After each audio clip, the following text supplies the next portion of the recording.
연중제 24주간 목요일에 보내드리는 오늘의 강론. 담당에는 천주교 대전교구 대전가톨릭대학교 문재상 신부입니다. 오늘 복음은 루카복음 7장 36절에서 50절까지의 말씀입니다. 그때에 바리사의 가운데 어떤 이가 자기와 함께 음식을 먹자고 예수님을 초청하였다. 그리하여 예수님께서는 그 바리사이의 집에 들어가시어 식탁에 앉으셨다.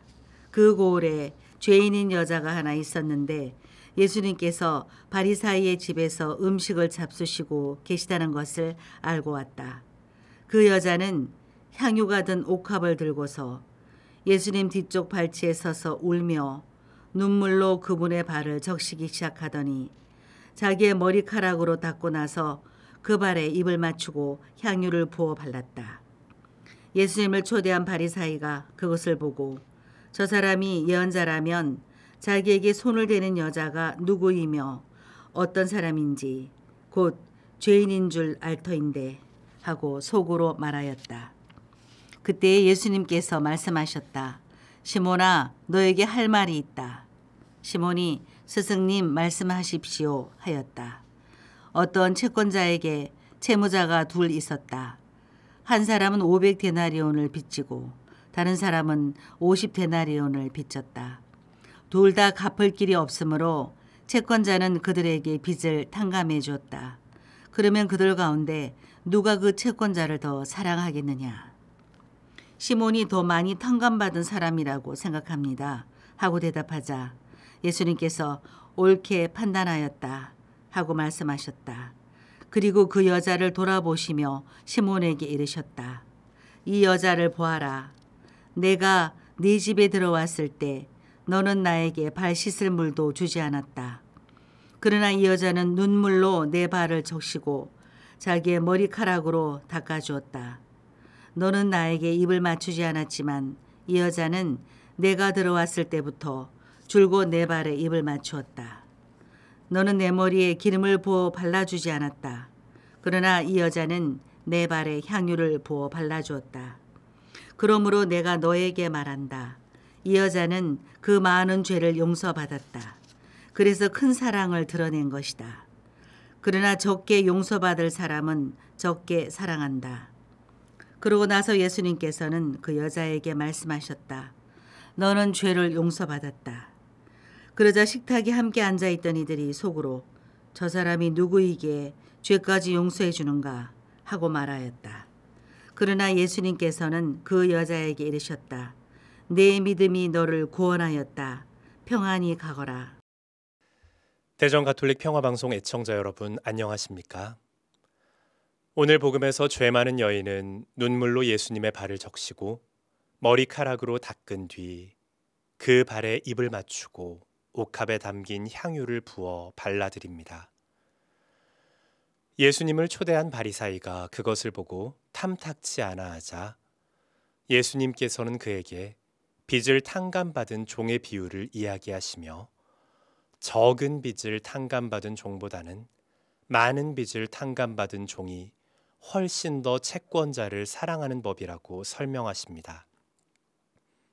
그렇다면 하느님께 많은 죄를 용서받은 사람이 그분을 더 사랑하는 것은 당연한 일일 것입니다. 우리는 흔히 죄를 피해야 할 것 혹은 나쁜 것이라고만 생각합니다. 물론 틀린 말은 아니지만 하느님께서는 죄와 악을 통해서도 당신의 일을 하실 수 있는 분이라는 사실을 잊어서는 안 됩니다. 악을 통해 선을 이루시는 하느님의 능력은 우리가 온전히 이해할 수 없는 신비의 영역입니다. 대개 우리는 하느님 앞에서 좀 더 나은 사람이 되기를 원합니다. 하지만 그렇게 죄를 짓지 않으려 노력하고 하느님 앞에서 좀 더 완전해지려 노력하다 보면 때로는 우리의 그 노력 자체가 하느님의 자리를 대신하기도 합니다. 매일 참례하는 미사, 빠짐없이 바치는 아침 저녁 기도, 수십 단씩 바치는 묵주 기도, 각종 단체에서 수행하는 봉사 등 열심히 신앙생활을 하다 보면 가끔은 우리의 그런 노력이 타인을 판단하는 기준이 되기도 합니다. 마음속 아주 깊은 곳에 욕심 많고 이기적인 모습이 남아있지만 기도와 신앙으로 포장된 자신의 모습이 진정한 자신인 것처럼 착각하기도 합니다. 하느님이 아니라 내가 바치는 행위가 절대적인 자리에 서기도 합니다. 죄 많은 여인을 보고 의아함을 느꼈던 바리사이의 태도는 어쩌면 우리들의 이 평범한 모습과 크게 다르지 않을지 모릅니다.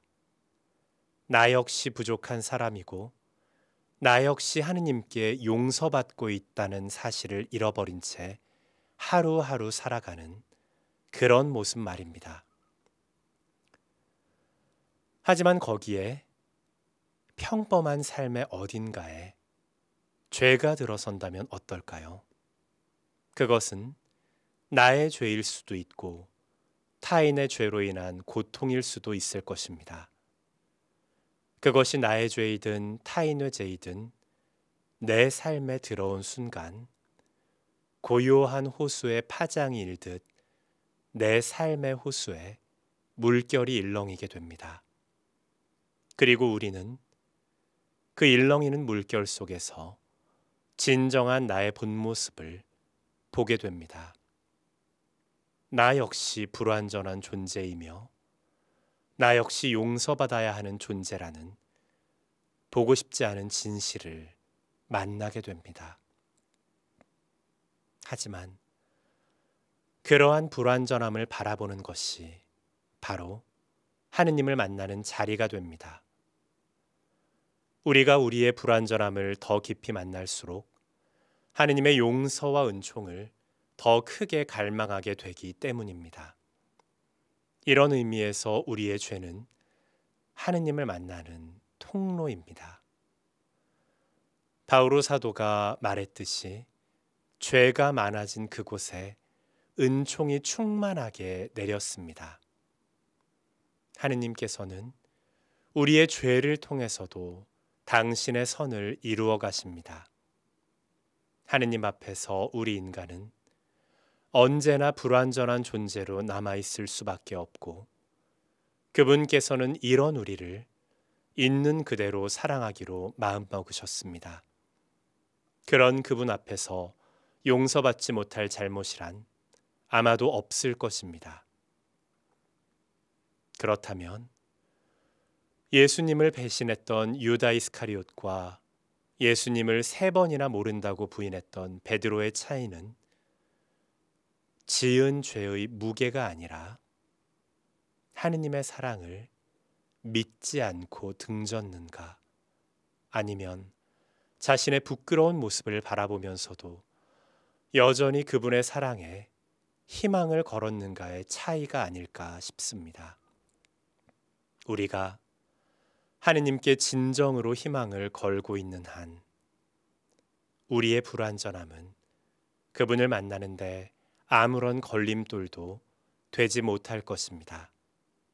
왜냐하면 우리의 불완전함이 클수록 그분의 사랑이 얼마나 크신지 더 분명히 드러나기 때문입니다.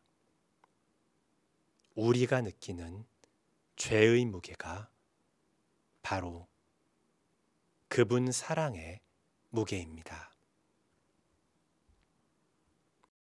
오늘의 강론, 지금까지 담당에는 천주교 대성교구 대성가톨릭대학교 문재상 신부였습니다. 내일도 문재상 신부의 강론이 계속됩니다.